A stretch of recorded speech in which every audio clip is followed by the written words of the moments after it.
আসসালামু আলাইকুম। চ্যানেল এই সংবাদে আপনাদের সবাইকে আমন্ত্রণ জানাচ্ছি আমি আল আভি জাহান। বিস্তারিত সংবাদের শুরুতেই জানিয়ে দিচ্ছি ফ্রেশ আটা ময়দা সুজি সংবাদ শিরোনামগুলো। আজ রোহিঙ্গা ক্যাম্পে যাচ্ছেন জাতিসংঘ মহাসচিব অ্যান্টোনিও গুতেরেস ও প্রধান উপদেষ্টা ডক্টর ইউনুস। ইফতার করবেন রোহিঙ্গাদের সাথে।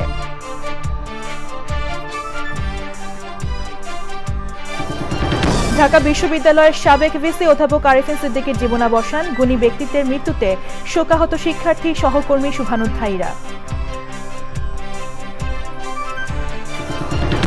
মাগুরায় দুদফা জানাজা শেষে হাজারো মানুষের শোকে শিশুটির দাফন, আসামিদের বাড়ি ঘরে ক্ষুব্ধ জনতার ভাঙচুর, আগুন।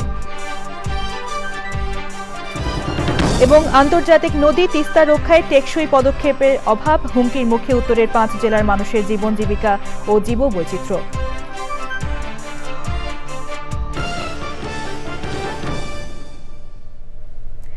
সংবাদ শিরোনামগুলো জানাচ্ছিলাম। এখনকার এই সংবাদ আয়োজন একই সঙ্গে চ্যানেল আই এর ইউটিউব চ্যানেলে এবং চ্যানেল আই এর ওটিটি প্ল্যাটফর্ম আইস্ক্রিনে লাইভ স্ট্রিম হচ্ছে। এবার বিস্তারিত। বাংলাদেশ সফররত জাতিসংঘের মহাসচিব অ্যান্টোনিও গুতেরেস আজ কক্সবাজারের রোহিঙ্গা শরণার্থী শিবির পরিদর্শন করবেন। প্রধান উপদেষ্টা অধ্যাপক মোহাম্মদ ইউনুস এবং জাতিসংঘ মহাসচিব বাংলাদেশ বিমানের একটি ফ্লাইটে একসঙ্গে কক্সবাজার যাবেন।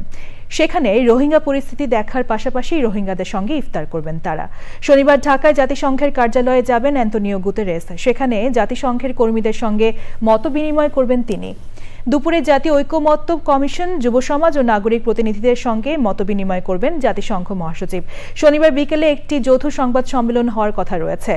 শনিবার সন্ধ্যায় জাতিসংঘ মহাসচিবের সম্মানে ইফতার ও নৈশভোজের আয়োজন করেছেন প্রধান উপদেষ্টা অধ্যাপক মোহাম্মদ ইউনুস। রোববার সকালে ঢাকা ছেড়ে যাওয়ার কথা রয়েছে জাতিসংঘ মহাসচিবের। বৃহস্পতিবার বিকেলে হযরত শাহজালাল আন্তর্জাতিক বিমানবন্দরে পৌঁছান তিনি। বিমানবন্দরে জাতিসংঘের মহাসচিবকে স্বাগত জানান পররাষ্ট্র উপদেষ্টা মোহাম্মদ তৌহিদ হোসেন। প্রায় 7 বছরের মাথায় তার দ্বিতীয় দফায় এই সফরে মূলত রোহিঙ্গা শরণার্থী সংকট এবং মানবাধিকারের প্রসঙ্গ অগ্রাধিকার পাবে। ঢাকা বিশ্ববিদ্যালয়ের সাবেক উপাচার্য অধ্যাপক ডক্টর মৎস্য আরিফিন সিদ্দিক মারা গেছেন। ইন্না লিল্লাহি ওয়া ইন্না ইলাইহি রাজিউন। বৃহস্পতিবার রাত 10:45 ইব্রাহিম কার্ডিয়াক হাসপাতালে শেষ নিঃশ্বাস ত্যাগ করেন তিনি। তার মৃত্যুতে শোকস্তব্ধ শিক্ষার্থী, সহকর্মী ও শুভানুধ্যায়ীরা। তারা বলছেন, সজ্জন ব্যক্তি হিসেবে আরিফিন সিদ্দিক মানুষের মাঝে বেঁচে থাকবেন। আজ বাদ জুমান জানাজার নামাজের পর ডক্টর মৎস্য আরিফিন সিদ্দিককে রাজধানীর আজিমপুর কবরস্থানে মা বাবার কবরে দাফন করা হবে। রিয়াজ ইসলামের রিপোর্ট।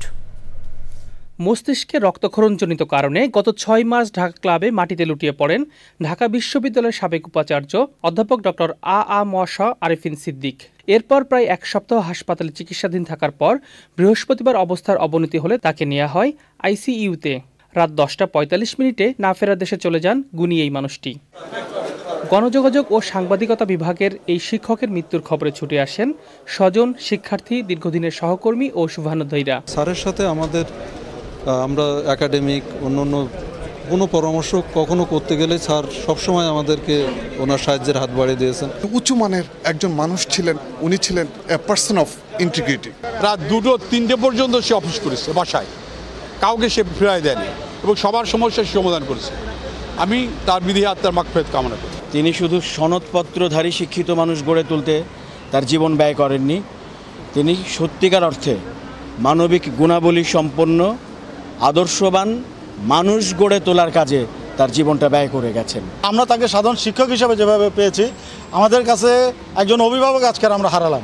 ডক্টর আরিফিন সিদ্দিকের জানাজা ও দাফনের সময় গণমাধ্যমকে জানান তার ভাই সাইফুল্লাহ সিদ্দিক ও আতিকুল্লাহ সিদ্দিক। আর ওনার জানাজা হবে বাদ জুমা ঈদগাহ মসজিদ, ধানমন্ডি ঈদগাহ মসজিদে, এবং দাফন হবে হলো আজিমপুর কবরস্থানে। আমার মা বাবার কবর, আমার দাদির কবর, ওই কবরের উপরেই ওনার দাফন হবে ইনশাআল্লাহ। রিয়াজ ইসলাম, চ্যানেল আই, ঢাকা। হাজারো মানুষের শোকের মাঝে মাগুরার শ্রীপুরের সোনাইকুণ্ডিতে ধর্ষণের শিকার শিশুটির দাফন হয়েছে। শিশুটির মরদেহ সেনাবাহিনীর হেলিকপ্টারে নেওয়ার পর মাগুরায় দুদফা জানাজার নামাজ হয়। অংশ নেয় হাজারো মানুষ। প্রথম জানাজার নামাজের পর আসামিদের বাড়িঘর ভাঙচুর করে আগুন দেয় বিক্ষুব্ধ জনতা। বিস্তারিত জাকিয়া আক্তারের রিপোর্টে। সন্ধ্যা ৬টার দিকে মাগুরায় ধর্ষণের ঘটনায় নিহত শিশুর মরদেহ সেনাবাহিনীর একটি হেলিকপ্টারে পৌঁছায়। মরদেহ বহন করা হেলিকপ্টারটি মাগুরা স্টেডিয়ামে অবতরণ করে। পরে সন্ধ্যা ৭টায় শহরের নোমানী ময়দানে শিশুটির জানাজা অনুষ্ঠিত হয়। পরে নিজ বাড়িতে দ্বিতীয় নামাজে জানাজা শেষে শ্রীপুরের সোনাইকুণ্ডিতে দাফন করা হয় শিশুটিকে। জানাজায় আসামিদের দৃষ্টান্তমূলক শাস্তির দাবি জানানো হয়। এটা সাথে দেখছে, কারণ দেশে এরকম ছোট্ট বাচ্চা একটা ধর্ষণ হওয়া এটা মেনে নেওয়া যায় পর্যন্ত যারা হচ্ছে ধর্ষক এবং খুনি হয়েছে তাদেরকে ধরা হয়েছে এবং সরকার প্রম্পট অ্যাকশন নিয়েছে। এর আগে শিশুটির মৃত্যুর খবরে বাবা ও ছোট বোনের আহাজারিতে ভারী হয়ে উঠে বাতাস। ভিড় করেছেন আত্মীয় স্বজন ও এলাকাবাসী। যারা এই কাজটা করছে তাদের আমরা সঠিক বিচার চাই, তাদের আমরা ফাঁসির কাঠগড়ায় কার করাতে চাই। মানুষ যদি শোনে যে আপনার বাসা কোথায়, আমি বলতে পারতেছি না, লজ্জাতে যে আমার বাসা নিজ রান্ধন। মাগুরা শহরের নিঞ্জানদুলি গ্রামে বোনের বাড়িতে বেড়াতে গিয়ে ধর্ষণের শিকার হয় শিশুটি। Zaki Akhtar, channel I. মাগুরার ৮ বছরের শিশুটির মৃত্যুতে ঢাকা বিশ্ববিদ্যালয়ের ছাত্র জনতার ব্যানারে মশাল মিছিল সহ বিক্ষোভ হয়েছে। এতে ধর্ষকদের বিরুদ্ধে দ্রুত ও কঠোর শাস্তির দাবি জানানো হয়। উপাচার্যের বাসভবনের সামনে শিশুটির গায়েবানা জানাজাও হয়েছে। পরাগ আজিমের রিপোর্ট। মাগুরার ৮ বছরের শিশুটির প্রতীকী কফিন নিয়ে সন্ধ্যার পর টিএসসির রাজু ভাস্কর্যের সামনে থেকে মশাল মিছিল বের করে ছাত্র জনতা। মিছিলটি ঢাকা বিশ্ববিদ্যালয় ক্যাম্পাসের সামনের রাস্তা দিয়ে নীলক্ষেত হয়ে ভিসির বাসভবনের সামনে এসে জড়ো হয়। সেখানে তার গায়েবানা জানাজায় অংশ নেন ঢাকা বিশ্ববিদ্যালয়ের উপাচার্য সহ শিক্ষক শিক্ষার্থীরা। তার এই মৃত্যু জাতিকে যে ঐক্যবদ্ধ করেছে, এই একতা আমাদের এই ক্রান্তিকালে একান্তই প্রয়োজন। আর কোনো শিশু যেন এভাবে হারিয়ে না যায়। আমাদের বিচার ব্যবস্থা, আমাদের আইন ব্যবস্থা সুপ্রতিষ্ঠিত হোক এবং যে উদ্যোগ আমরা দেরিতে হলেও এখন নিয়েছি সেটি পূর্ণ সফলতা পাক। গায়েবানা জানাজার পর মশাল মিছিলটি আবার রাজু ভাস্কর্যে গিয়ে শেষ হয়। এরপর সেখানে বিক্ষোভ সমাবেশ করেন শিক্ষার্থীরা। ধর্ষণকারী এবং হত্যাকারীকে আমরা ফাঁসিতে দেখতে চাই, এটাই হচ্ছে আমাদের মূল দাবি এবং সেটা যত দ্রুত সম্ভব। আগেও 3 বার আসিয়ার যে ধর্ষক হিটু তাকে জেলে আটক করে রাখা হয়েছিল, তারপরও পরপর 3 বার সে জামিনে বের হয়ে এসেছে। আমরা এখন জানি না আমাদের বোনের হত্যার বিচার এবারও হবে কিনা। সব ধর্ষণের ঘটনার বিচার চেয়ে স্লোগান দেন তারা। পরাগ আজিম, চ্যানেল আই, ঢাকা। নারায়ণগঞ্জে 7 বছরের এক শিশুকে ধর্ষণের অভিযোগ উঠেছে। শিশুটিকে উদ্ধার করে ঢাকা মেডিকেল কলেজ হাসপাতালে ভর্তি করা হয়েছে। রূপগঞ্জের উপজেলা নির্বাহী কর্মকর্তা সাইফুল ইসলাম জানান, বৃহস্পতিবার সন্ধ্যার দিকে মিষ্টির প্রলোভন দেখিয়ে এক ব্যক্তি শিশুটিকে ধর্ষণ করে বলে অভিযোগ পাওয়া গেছে। বাহ্যিকভাবে শিশুটি এখন সুস্থ রয়েছে, বাট ডক্টর যেটি বলেছেন যে তারা টেস্ট করার পরে মূলত বুঝতে পারবেন আসলে কতটুকু ক্ষতি হয়েছে। আর আমাদের যে অপরাধী যারা ছিল, আমরা ঘটনাটি শোনা মাত্রই আমাদের উপজেলার পুলিশ এবং আমাদের নির্বাহী ম্যাজিস্ট্রেট বিন্দুকে নিয়ে আমরা অভিযান চালিয়েছি, বাট এখনও পর্যন্ত আমরা কাউকে ধরতে পারিনি। বাট আমরা আশা করছি আগামী 24 ঘন্টার মধ্যেই আমরা অপরাধীদেরকে ধরতে পারবো। 238 বছরের পুরনো আন্তর্জাতিক নদী তিস্তা রক্ষায় টেকসই পদক্ষেপ নেওয়া হয়নি। নদী রক্ষার নামে রাষ্ট্রের কোটি কোটি টাকা নষ্ট হওয়ায় উত্তরের 5 জেলার মানুষের জীবন জীবিকা ও জীববৈচিত্র্য হুমকির মুখে পড়েছে। তিস্তা পাড়ের মানুষের দীর্ঘদিনের দাবির প্রেক্ষিতে মেগা প্রকল্প বাস্তবায়নের উপর জোর দিয়েছে অন্তর্বর্তী সরকার। আন্তর্জাতিক নদী রক্ষা দিবসে তিস্তা নদী নিয়ে মেরিনা লাভলির রিপোর্ট। ছবি তুলেছেন এহসানুল হক সুমন। রাষ্ট্রের উদাসীনতায় অযত্নে বয়ে চলা তিস্তা রক্ষায় দীর্ঘকাল টেকসই উদ্যোগ বাস্তবায়ন হয়নি। ফলে প্রতি বছর নদীর আগ্রাসী আচরণে সর্বশান্ত হচ্ছেন নদী পাড়ের মানুষ। শুকনোর সময় তো পানি থাকে না, আর বর্ষার সময় পানি মানুষের বাড়িতে ওঠে। বাদের মধ্যে পাকশাক করে ওই জায়গায় খাওয়া ঘুমানো সব অন্য ওই জায়গায় হয়ে যায়। 13 একর জমির মধ্যে আমার 13 শতকও নাই। সামান্য একটু কাজ করার পর তখন মনে করো এলে টাকা পয়সা লুটপাট করে একে মারি দিয়ে এখানে চলে গেল। পয়সা আমার ফেরি ইলিপ কিছু চাইনি, শুধু চাই খালি নদীটার খালি কাজ। তবে এবার অন্তর্বর্তী সরকার ভূ রাজনৈতিক ইস্যুকে পাশ কাটিয়ে তিস্তা নদী সমন্বিত ব্যবস্থাপনা ও পুনরুদ্ধার প্রকল্প নামে তিস্তা মহাপরিকল্পনা বাস্তবায়নে এগিয়ে চলেছে। While we're doing the suffering, address the suffering matters, we care about nature. We first make sure that we cannot destroy environment. তিস্তার গতি প্রকৃতি জীববৈচিত্র্য রক্ষা করে মেগা প্রকল্প বাস্তবায়নের তাগিদ দিয়েছেন নদী বিশেষজ্ঞরা। তিস্তা নদী পরিচর্যার ক্ষেত্রে অর্থাৎ সুরক্ষার ক্ষেত্রে আমাদের 2 পার সুরক্ষা করতে হবে এমনকি নদীর মধ্যবর্তী অংশ ভরাট হয়ে যাওয়ার কারণে সেটি খনন করতে হবে। কিন্তু যখন সেখানে অবকাঠামো নির্মাণ করা হবে, সেই অবকাঠামো দীর্ঘমেয়াদে আবার কোনো ক্ষতির কারণ হবে কিনা সেটাও খুব উপযুক্তভাবে পরীক্ষা নিরীক্ষা করে সেটিও করতে হবে। প্রকল্প বাস্তবায়নে তিস্তার তীব্র ভাঙন, আকস্মিক বন্যা, নদীর তলদেশ পলিতে ভরণ সহ নানা চ্যালেঞ্জ শনাক্ত করেছে পাওয়ার চায় না। তিস্তা মেগা প্রকল্প বাস্তবায়ন হলে তিস্তা নদী ভাঙন রোধ, বন্যা ঝুঁকি হ্রাস, নদীর পানি প্রবাহ নিয়ন্ত্রণ এবং নদী পুনরুদ্ধার হবে। পাল্টে যাবে উত্তরের কৃষি অর্থনীতি। রংপুরের গঙ্গাচড়ার তিস্তা নদী পার থেকে মেরিনা লাভলি, চ্যানেল আই। সময় হলো বিরতি নেওয়ার। ফিরে এসে আরো যা থাকছে।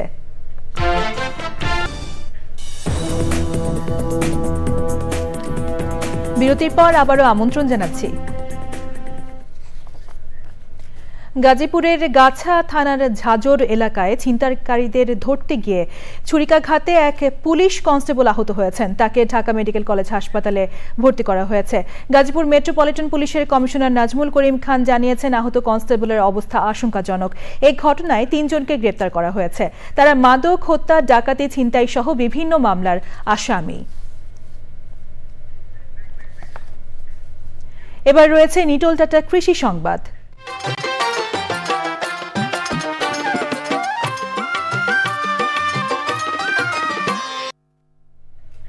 স্মার্ট কৃষি প্রযুক্তি ব্যবহার করে বরেন্দ্র অঞ্চলে আলুর উৎপাদন বাড়ছে। নেদারল্যান্ডসের ভ্যালেন্সিয়া জাতের আলু চাষ করে লাভবান হচ্ছেন কৃষক।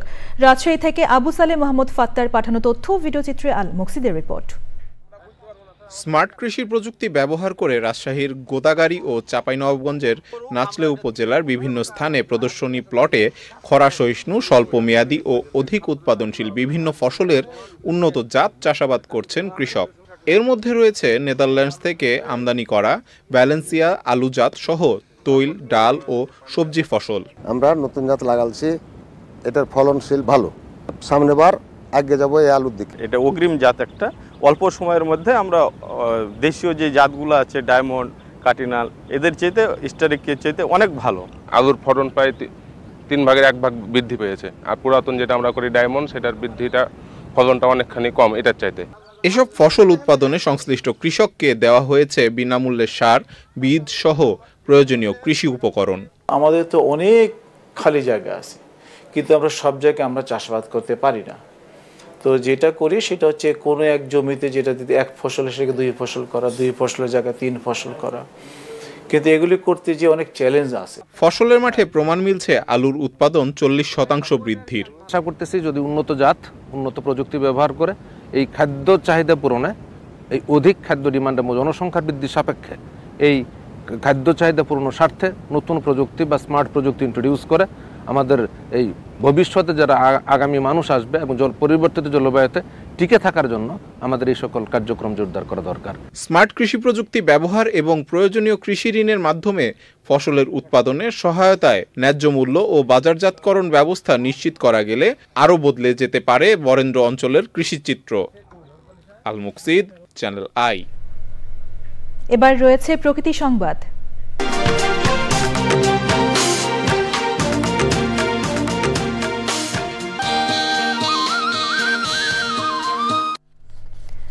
ধ্বংসের দ্বারপ্রান্তে ময়মনসিংহের ঐতিহ্যবাহী আলেকজান্ডার ক্যাসেল।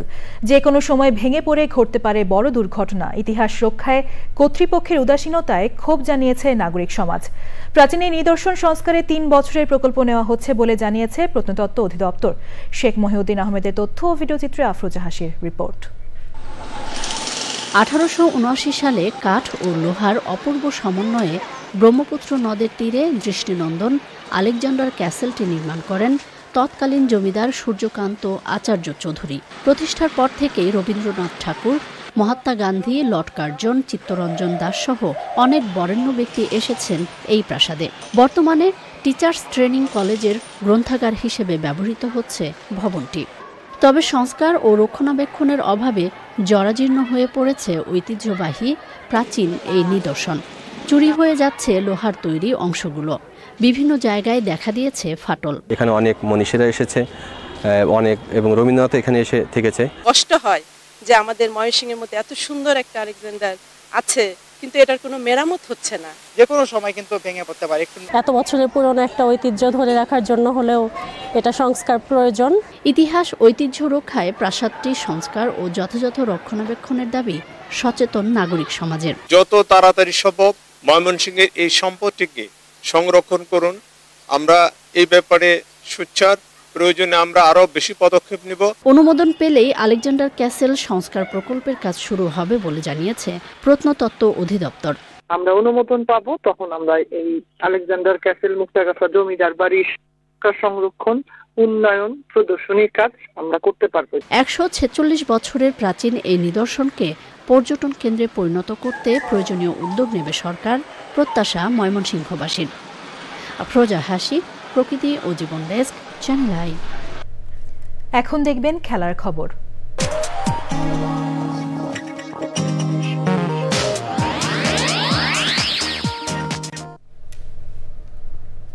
শেষ হয়েছে ইউফা চ্যাম্পিয়ন্স লিগ ফুটবলের রাউন্ড অফ 16 পর্ব। কোয়ার্টার ফাইনালে উঠেছে ইউরো ক্লাব ফুটবলের সেরা 8 দল। এপ্রিলের 8, 9 এবং 15 ও 16 তারিখে অনুষ্ঠেয় কোয়ার্টার ফাইনালের হোম অ্যান্ড অ্যাওয়ে পর্ব শেষে জয়ী 4 দল উঠে যাবে সেমিফাইনালে। রাউন্ড অফ 16-এর গন্ডি পেরোনোর পর এবার কোয়ার্টার ফাইনালে 15 বারের চ্যাম্পিয়ন রিয়াল মাদ্রিদের প্রতিদ্বন্দ্বী ইংলিশ জায়ান্ট আর্সেনাল, আরেক স্প্যানিশ জায়ান্ট বার্সেলোনা খেলবে জার্মান ক্লাব বরুশিয়া ডর্টমুন্ডের বিপক্ষে। বাকি 2 কোয়ার্টার ফাইনালে ইন্টার মিলান বায়ার্ন মিউনিখের এবং পিএসজি মুখোমুখি হবে অ্যাস্টন ভিলার। এবারের আসরে ফিক্সচারের ফরম্যাট অনুযায়ী রিয়াল মাদ্রিদ আর্সেনাল ম্যাচের জয়ী দল সেমিতে মুখোমুখি হবে পিএসজি ও অ্যাস্টন ভিলা ম্যাচের জয়ী দলের বিপক্ষে। অন্যদিকে বার্সেলোনা, বরুশিয়া এবং ইন্টার মিলান বায়ার্নের কোয়ার্টার ফাইনালের জয়ী দল প্রতিদ্বন্দ্বিতা করবে আরেক সেমিফাইনালে। সবশেষে ফ্রেশ আটা ময়দা সুজি সংবাদ শিরোনামগুলো জানিয়ে দিচ্ছি আরও একবার। আজ রোহিঙ্গা ক্যাম্পে যাচ্ছেন জাতিসংঘ মহাসচিব অ্যান্তোনিও গুতেরেস ও প্রধান উপদেষ্টা ডক্টর ইউনুস। ইফতার করবেন রোহিঙ্গাদের সাথে।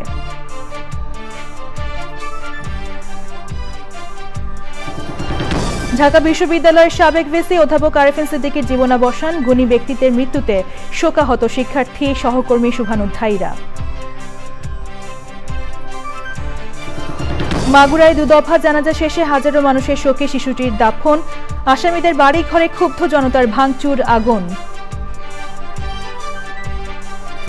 এবং আন্তর্জাতিক নদী তিস্তা রক্ষায় টেকসই পদক্ষেপের অভাব, হুমকির মুখে উত্তরের 5 জেলার মানুষের জীবন জীবিকা ও জীববৈচিত্র্য।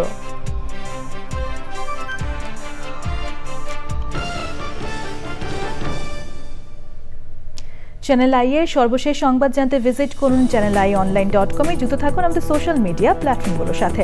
পরবর্তী শীর্ষ খবর দেখার আমন্ত্রণ জানিয়ে শেষ করছি। ধন্যবাদ সবাইকে।